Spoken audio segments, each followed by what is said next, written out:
ರಾಮನವಮಿ ನಂತರ ಇನ್ನೇನು ಹನುಮಾನ್ ಜಯಂತಿ ಕೂಡ ಬರ್ತಾ ಇದೆ. 2026ರ ಹನುಮಾನ್ ಜಯಂತಿಯನ್ನು ಏಪ್ರಿಲ್ 2ರಂದು ಆಚರಿಸಲಾಗುತ್ತದೆ. ಚೈತ್ರ ಮಾಸದ ಹುಣ್ಣಿಮೆಯಂದು ಬರುವ ಈ ದಿನವು ಭಗವಾನ್ ಹನುಮಂತನ ಜನ್ಮದಿನವಾಗಿದೆ.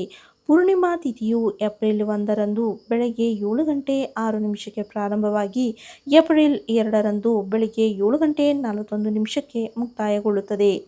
ಅಂದು ಭಕ್ತರು ಉಪವಾಸ ಮತ್ತು ವಿಶೇಷ ಪೂಜೆಗಳನ್ನು ಮಾಡುತ್ತಾರೆ. ಹನುಮ ಜಯಂತಿಯನ್ನು ಬಲ, ಭಕ್ತಿ ಮತ್ತು ಶಿಸ್ತಿನ ಸಂಕೇತವಾಗಿ ಆಚರಿಸಲಾಗುತ್ತದೆ.